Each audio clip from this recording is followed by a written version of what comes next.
Oh dear, I can see the top of the screen there. Terrible. Well, hello and welcome into this Thursday's movie news. I am John. I'm here to speak about movie news. I'm here to speak about my personal opinion on two hopefully very good MCU related TV shows hitting streaming service. One is already done, hugely successful, surprisingly good. From my perspective, I'm going to move over a little bit here. I look a little bit off kilter.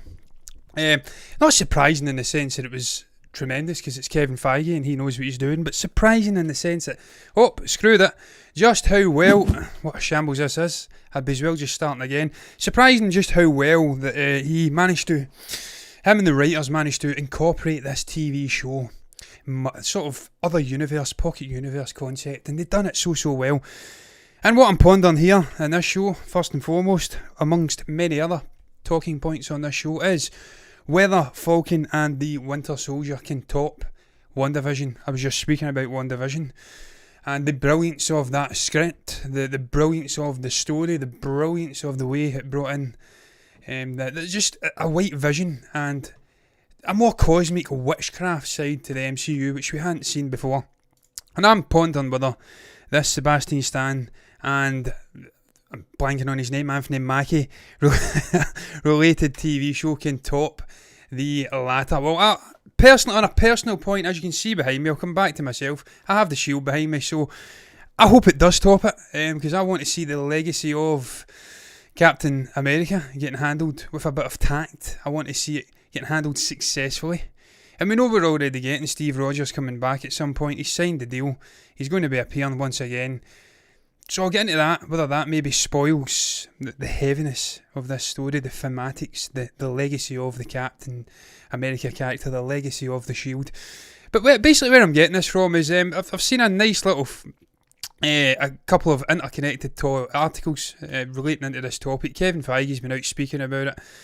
I wasn't really interested in this story in the sense of a headline topic, so I thought let's just skew it in terms of what will be better, WandaVision or Falcon and the Winter Soldier. Falcon and the Winter Soldier, of course, originally supposed to be coming out first. It wasn't supposed to be. WandaVision get pushed forward. Falcon and the Winter Soldier get pushed back. COVID and all of that shit probably played a part with production and things like that. But Kevin Feige had this to say in regards to the length of the episodes. One, Anthony Mackie was out speaking about it, how it was an 8-hour movie in a sense, and Kevin's come down and shot that down in flames because, of course, one of the things that people hated about WandaVision, there wasn't many, maybe Ralph Boner, but obviously the length of the episodes, 35 minutes long, really disappointing. I wanted to spend more time with these characters, with this world, just immerse myself in that story a little bit more, but it wasn't to be, and that's absolutely fine. Sometimes less is more. But he's had this to say, not quite 8 hours, but yes, it all comes down to the storytelling. I guess the short answer is we don't distinguish it too much. The bar is set high for the features and the series, and we try to exceed that bar every time. Obviously, the week-to-week unveiling gives us opportunities, as we're now seeing with WandaVision for sure, but we're building the shows to be experienced that way, the way we build our features to be experienced in a run. And sometimes they have tags that hint at the future. It's fun to be able to do that week to week in a series programming.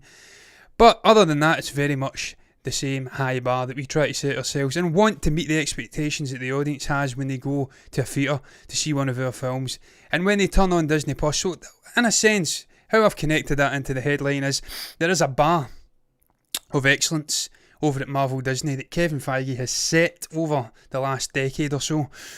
And he's wanting to top that bar every single time he releases a new project, be it a TV project, be it a movie project. And so the pertinent question, can this top WandaVision? Well, Kevin Feige will certainly hope it will top it. Sebastian Stan, Anthony Mackie will certainly hope it tops it. And in terms of theories, there was another article out saying how this could, and it's a guy that's playing Batroc the Leaper, who's a very intriguing villain who is going to be in this TV show. That man, I'm trying to find furiously what his name is, but he says that this show could spawn even more theories from the fan base than what WandaVision spawned, and Lord knows if you were keeping a pace with that TV show with all the theories. Is Mephisto involved? Is Nightmare involved? Is this the real Pietro or Fietro, or is it just Ralph Boner? What's going to happen with Vision? What's going to happen with Wanda? Is this going to connect into the multiverse of madness? Theories galore. Every single week I'm going to sneeze. I do apologise. I'll mute. And now I'm back. Will it all connect in? There was lots and lots of theories for that TV show. So for this actor to come out and say that this could perhaps spawn even more theories from the fan base, that is what it's all about for me. And that's what, for me, maybe typifies whether a TV show is better than another one. It's not just about the content, the story, the acting. It's about the experience with the fandom and how it wets their juices week to week. Do they theorise what's going to happen? Because that's all built out of actually caring about the content, about what you're consuming. If you have no connection, you have no horse in the race, you don't give a shit, you're not going to theorise, you're not going to come back and watch it. If you're hooked like a junkie to crack, you come back every week, every Friday, looking forward to it, you're theorising, you're talking amongst each other. That's what the process of watching these movies, good TV shows, is all about. That's why, ultimately, if this does spark more theories, then it's going to be every bit as good as WandaVision, because you're caring about the story will be excellent. And we've already seen Mackie out saying that it is pretty damn tasty. There's 8 hours worth of storytelling. Feige says that's not the case, but I'm sure it'll be close. And I'm so excited to see how they handle the legacy of Captain America, of Steve Rogers, of the S.H.I.E.L.D. This Walker character, Agent Walker I think it is, or something like that, false Captain America. It's going to be like the Fugitive. They're on the run, I think. That's what I'm thinking. That's my theory already before it even starts. And yeah, you're going to have the likes of Bucky and Falcon on the run, forming this sort of mismatched buddy dynamic duo. And I've seen a nice little featurette, again showing you the chemistry between these two actors. It's so palpable. I cannot wait to see it. But what I will say, the only thing I think maybe flying in the face of it topping WandaVision, there's two things actually, and I'll get into the two of them just now. Steve Rogers coming back, Chris Evans already pretty much confirmed that he signed a deal with Marvel to reprise the role, and it's been confirmed in huge publications, so they're not going to report that if it ain't real. Him coming back, that kind of tarnishes the evolution of the S.H.I.E.L.D. and who it's going to, and that story that's going to be getting told in Falcon and the Winter Soldier, so that may destroy it a little bit, depending on what he's going to be playing when he comes back. If it's maybe an evil alternate version of Steve Rogers, not so much. If it's maybe something that connects into a previous event and he's maybe turned up from a different timeline or something, maybe not so much that it will impact this TV show. But if he comes back and it's Steve Rogers and he's shitting on top of Falcon or something like that and taking the S.H.I.E.L.D. back, then this loses an edge, and it would lose, maybe, I don't know, posthumous, I don't think that's the correct word, but looking back with 2020 hindsight, you would say this TV show maybe not as good as WandaVision, because WandaVision is going to connect into Multiverse of Madness. It's going to be a huge part in this 3-piece story involving Spider-Man Far From Home. Not Far From Home, Spider-Man No Way Home. I'm losing the plot tonight. That sugar that I was eating in that coconut cream cake before I came on is going to my brain. You must bear with me, I do apologise. But it's connecting into No Way Home, it's connecting into Multiverse of Madness. So maybe in the next 3-4 years or something, looking back, WandaVision will be the more pertinent, the more, I don't know, revolutionary TV show for the MCU because of what it's doing, potential multiverses, Wanda maybe turning rogue, introducing witchcraft and shit like that. We already had the wizardry with obviously Benedict Cumberbatch as Doctor Stephen Strange. We've seen Tony Stark saying it, you're embarrassing me in front of a wizard, but this has just done something different. So will it top it? I don't know, I hope it does, but part of me thinks it won't, because WandaVision was such a good show, man. It was magnetic watching it. The performances from Paul Bettany and Elizabeth Olsen and Catherine Hahn and whoever plays Darcy, I've forgotten her name already. It's just a great TV show, man. It's going to be hard to top that. And even though the guys over at Marvel Disney do set a bar and they want to beat it every time, that is going to be an almighty task, beating that TV show, because it was just special, man. But as you can see behind me, I keep saying I've got the shield up on the wall. I love Captain America. And it's going to be tackling the legacy, so part of me hopes it does beat it, and time will tell. It comes out next Friday, so we'll know pretty damn soon, and we'll know within the first episode whether it's going to be any good or not, let's be honest. But look, moving on, connecting in, speaking about Dr. Stephen Strange, and there's been a whole lot of there's been a flurry of activity. Trying to get my mouse to work here for some reason ain't working. For the of activity surrounding Stephen Strange and the Multiverse of Madness that hit the movie he's going to be in, funnily enough. And we've had Benedict coming out and speaking about it. We've had Elizabeth Olsen coming out and speaking about it. And the general gist, and Kevin Feige. And the general gist of this topic is going to be this whole concept of a newbie to the Marvel Cinematic Universe. Maybe a less hardcore fan, a casual fan, being able to come in and watch this movie and it not tarnishing their experience, not seeing Wandavision, not seeing Endgame. And whether that's a good thing or a bad thing, for me, I think that's a bad thing.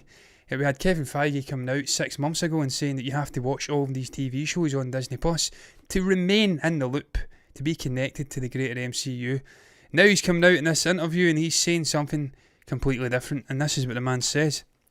We've already, maybe not, he's not completely contradicting himself, but he's kind of contradicting himself. We've already said that Lizzie Olsen, I've never heard her referred to as Lizzie, but hey ho, will go from WandaVision into the new Doctor Strange film. There were lots of conversations with Sam Raimi, Michael Waldron and the entire Doctor Strange team that this movie needs to work for people who watch WandaVision, but more importantly, and that's my gripe, more importantly, needs to work for people who didn't. Who maybe Endgame was the last time they saw Wanda, or one of the earlier movies, or maybe she's a character they're meeting for the first time. There will always be different layers of understanding, but we don't want there to be a barrier to entry. Look, I understand what he's saying. What makes the MCU so special is the fact that you have got that openness, that ease of access. You don't have to be an absolute hardcore fan to enjoy or consume these movies. You can slip right in, and you've got a general gist of what's going on in the actual movie you're watching, and if it piques your interest, it's a great bit of advertisement for the greater universe. You can go back and watch all of those other movies. But at the same time, you can't have the head of Marvel coming out and saying all of these TV shows are highly important. You have to watch them to remain in a loop. And then right after the first TV show saying, well, yeah, I did say that, but we also want to remain, so I don't know, multi-layered. We want the goon casual fans to come in and be able to watch it too. Well, I say as a hardcore MCU fan, get them shat on. I don't care about those casual fans. You should be consuming it for people like us, the comic fans as well, who are even more in the know than me. You should be focusing on your hardcore demographic first, and I understand Disney cater for every demographic, the 90-year-old geriatrics, the little kids who buy all of the merchandise, and the hardcore fans like me. But having said that, man, it sticks in my craw a little bit that he's saying, more importantly, the casual fans who have not seen Wanda since Endgame should be catered to more than the people who have spent money on Disney Plus, who went in and watched this TV show, who have dedicated 2.5 months of their life to watching it. It sticks in my craw a little bit, but look, man, it is what it is. Ultimately, it's not going to change the experience of Multiverse of Madness. He says there's going to be degrees of knowledge when it comes to this movie, so people like me who have had the experience of watching WandaVision, I'm sure we will be rewarded with that extra knowing when we see Multiverse of Madness. The people who haven't, they've lost out, and I'm glad. But look, man, there's been multiple other topics, or articles, I keep saying topics, coming in regarding Multiverse of Madness. We've had Elizabeth Olsen coming out and speaking about the experience of filming this movie, and just again how that hits back to what certain people were saying about WandaVision whilst it was running, that never at any point did they reference the multiverse. It was a story about Wanda and Vision and this little pocket universe, this Hex universe, but it wasn't a multiverse. It was just this bastardised world that she had created with these TV characters being controlled like puppets within. And how that actually plays out in the actor's performance, she was unaware as well. She says this, I didn't know about the multiverse when we were filming this. And this is Variety she's speaking to. So I wouldn't assume that that's what was happening. I thought it was just a clever way to have Pietro. Aha. I still hope that Pietro comes back, incidentally. I'm just praying that Ralph Boner's a joke. It's just a bad joke and bad taste by Kevin Feige. He is part of this witness protection programme. His name's not really Ralph Boner. That's why you laughed at it. Why would you laugh at your own name? He'd have been bullied endlessly, mercilessly. If he was called Boner, he would not have laughed at that. Hopefully that is still Pietro, and he's masquerading, and it's a different universe, and he comes in via this multiverse of madness. I'm still praying, and I'm clinging on to that little line from Elizabeth Olsen, even though it doesn't mean anything, and I know that in my heart of hearts. She also had this to say though: I didn't understand the larger plan of the multiverse until I started working on Multiverse, or whatever our movie's called, the Doctor Strange sequel. She doesn't even know what it's called, man.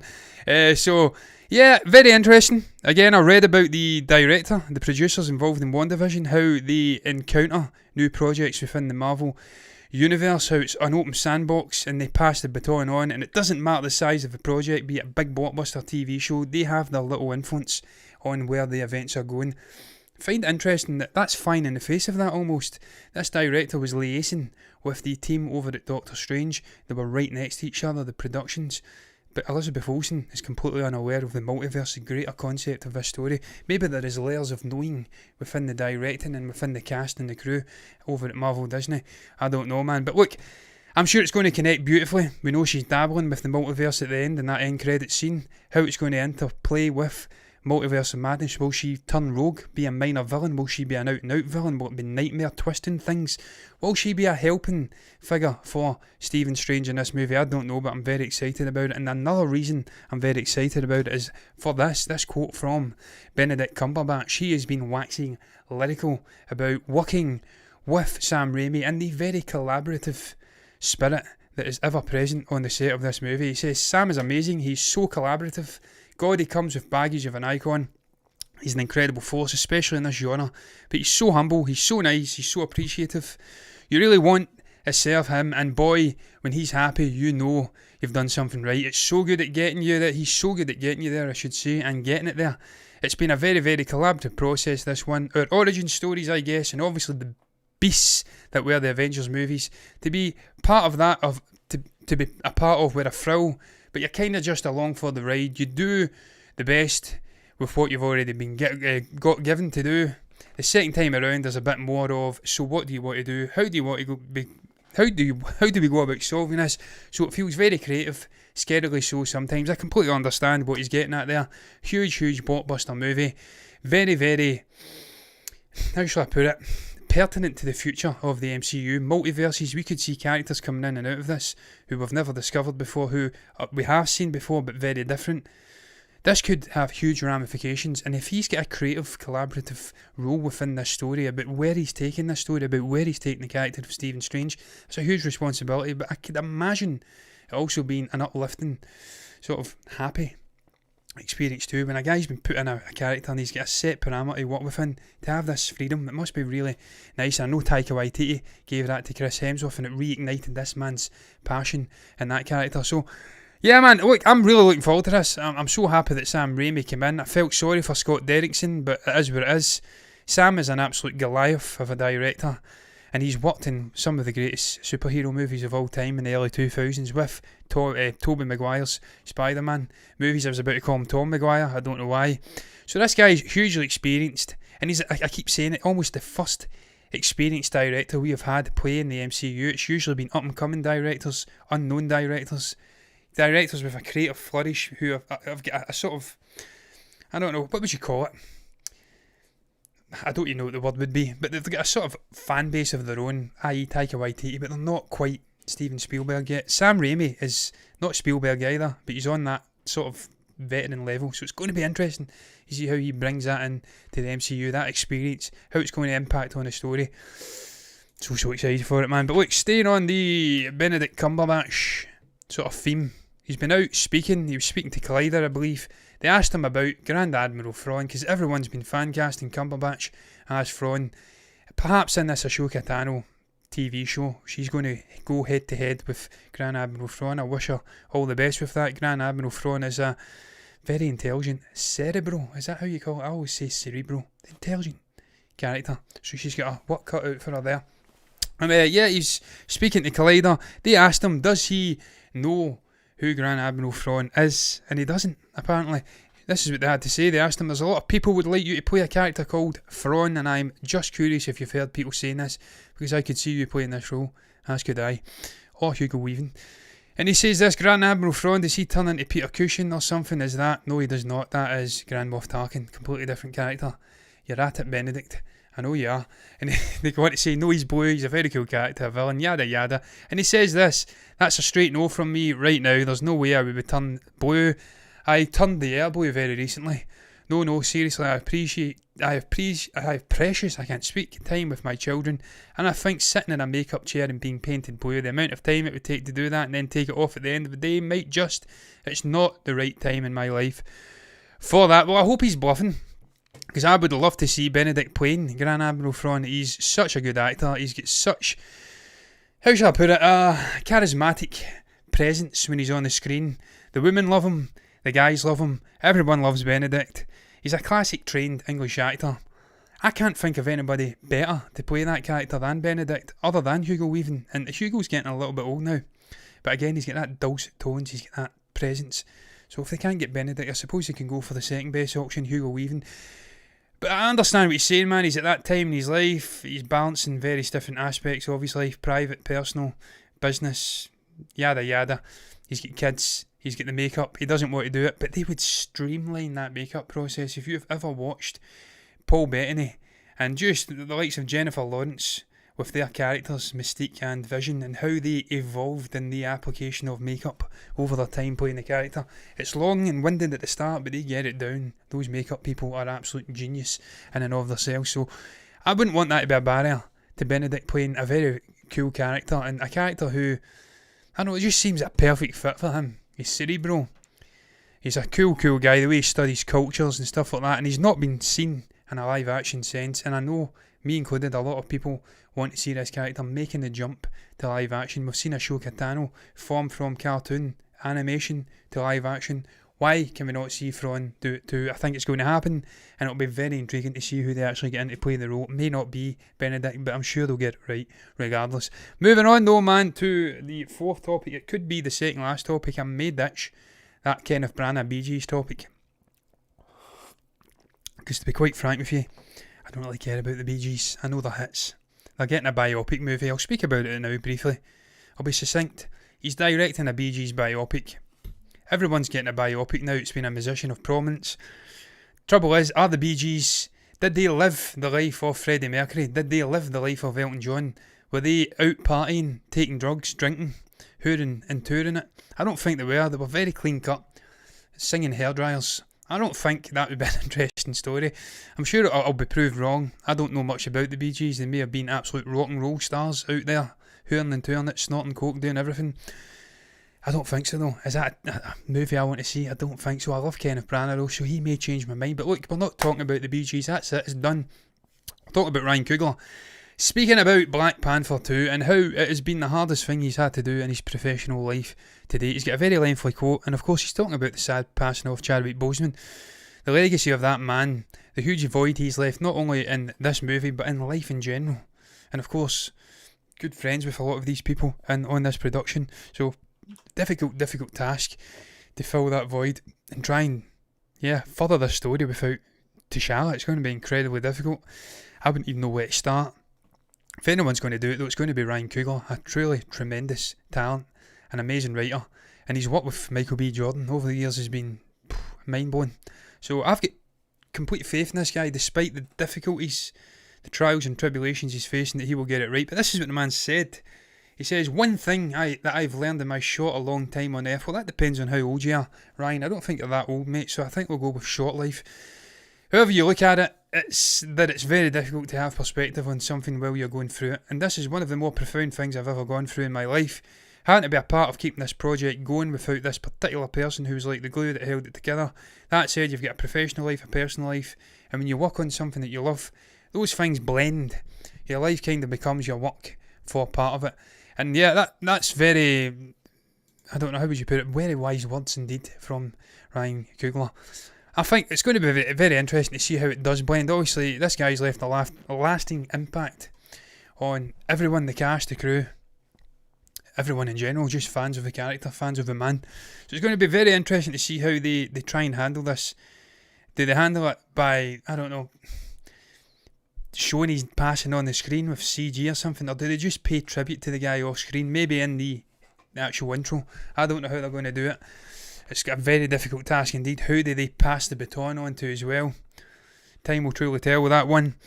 What I do take from this though is that he, with the blending of the professional and the personal, that I can see this having a really positive effect on this movie, because there's going to be a lot of passion and a lot of desire to do it for Chadwick. And I can see this making this movie almost better than the actual first movie, because there's going to be a lot of spirit, a lot of passion from the likes of Letitia Wright and stuff like that as well to get in there, and Daniel Kaluuya and all of the other people involved.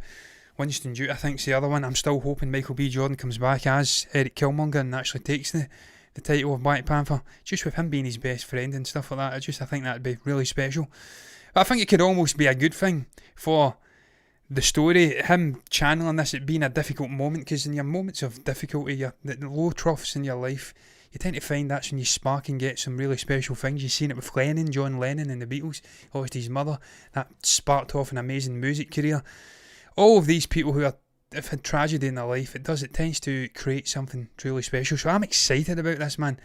I'm excited to see how they handle the legacy of the great Chadwick Boseman, of Black Panther, of the passing of the baton for the story. I've got real faith he'll get it right, and it'll be a truly special movie, man. But I'm going to move on to the final topic. I don't even know what it's about even now. It's Sam Heughan, and he's talking about James Bond once again. Sam loves to speak about Bond. And he's saying in this quote that he doesn't like speaking about it because he thinks it will jinx his chances of getting it. But he never shuts up about it. Every time I'm reading an article about James Bond, it's usually Sam Heughan in there saying he should get the role. So if he's worried about jinxing it by speaking about it, he's not doing a good job of trying to not jinx himself, because he just keeps speaking again and again and again. And this is what he's had to say. And incidentally, I'd love to see Sam Heughan playing James Bond. He's Scottish. He's tall, he wears a suit well, he's clean cut. And as he said in another article the other day that I was going to touch upon as well, speaking about Bond again, he doesn't have to be a posh English gentleman. The best Bond of all time was Sean Connery, and he wasn't a posh English gentleman. He was a rough cut guy from Edinburgh, so certainly doesn't have to be English or posh or well spoken. This is what he's had to say. I think any actor would never say they're not interested. Of course you'd be interested. And look, he's probably getting asked this question again and again and again, man. So it's probably not his fault. I mean, it's all rumours, and sometimes you think, should we even talk about it? Because you don't want to jinx it. I don't know if he's got anything else to say. Yes, there you go, he's got this to say. I'm sure the people whoever runs Bond, like you don't know, Sam. You can close cahoots with Barbara Broccoli, you know, yeah. You know, Barbara Broccoli and Eon, and all that. I thought it was MGM. They must be sick of it. People sort of throwing their hat into the ring. Well, get the fucking No Time to Die out then and get on with casting the next Bond, and then you won't have to have people throwing their name into the ring or their hat into the ring. Just get fucking on with getting that movie out and get on with it, man. I keep saying it. If it has to be going to Netflix, so be it. If we get it out in the theatres, get it out in the next couple of months, get the new Bond chosen, and we can move on with our lives, man. I'm sick of talking about this. I'm sick of talking about Sam Heughan, talking about Bond. But I'm not, because I'm going to speak about it again. Clearly, I love talking about it. But he's a great character. Maybe certainly be a fascinating character study and a place to kick off. But I think in SAS Red Notice, we have our own authentic note based on real life scenarios. We have our authentic character, so I'd love to explore this one more. You're a liar, pants on fire, Sam. You want to play James Bond. You've been speaking about him for months, if not years now. You want to play 007. So don't tell lies, because I ain't buying it. Do I want to see him playing it? As I did say, I kind of... Between him and, I don't know, Richard Madden, I think or maybe Iris, because Iris has been getting bandied about for James Bond for years as well. It'd be a three-way tie, probably, between those three. I know we've seen Henry Golding and some other young guy getting bandied around too, but for me, I'd like to see a Scotsman play it, and if it's not a Scotsman, then Iris, because he's just an absolute class guy, man. Dynamite actor. He's just oozes presence and charisma. He's a big guy. After Daniel Craig, I think we kind of need a big guy. Daniel was 5'10ish, a bit short for Bond, isn't he? I'm shorter than him, not much, but he's short for Bond, you know what I'm saying? Richard Madden's even short, so that keeps him out if I'm going on about size for James Bond. But Sam Heughan's a big boy, Idris Elba's a big boy. Maybe those two. Richard's a wee bit busy for Bond. He's playing an Eternal and stuff like that, so maybe he's not got time for it. But look, Sam Heughan for sure, I'd like to see him play it. Even if it's just to shut him up about James Bond, man. If he can play him for a couple of movies and then he can move off and give maybe Iris a go or something like that, that's the best of both worlds for me. But look, man, speaking about not shutting up and people talking, I'm going to shut up and I'm going to move this show right out the window, man. I'm done with it. What is your thoughts on the array of topics I spoke about? Falcon and the Winter Soldier. Do you think that can be better than WandaVision? Do you think it's possible that it can top the brilliance of that movie? Do you think, in terms of importance to the MCU, looking back in hindsight, that it will ultimately be a bigger, more important, better experience in WandaVision? I personally, despite the Shield and my love of Captain America and the legacy it's going to tackle, I think WandaVision will ultimately be a more important TV show, and I think it will ultimately be a little bit better. It's just unique, it's zany, it was interesting, it was different. But what's your thoughts now? You can also speak about Doctor Strange and the Multiverse of Madness. What do you think about Kevin Feige telling Porky Pies about the TV shows not being as important as they should have been? He says they were very important to the MCU and being connected to the stories, and now he's turning his back on it and going back to those casual bitches, those fans. And yeah, what's your thoughts on that? You can touch upon any of the subjects I've spoke about on the show tonight down below in the comments section. You can also like the video if you've enjoyed it, subscribe to the channel on YouTube, hit the follow button on Twitch if you want to see more content like this in the future, and you will duly get it, guys. That's how it works. But look, until then, man, I'm done. Bye bye. I'm going to get into that cream coconut cake. Bye.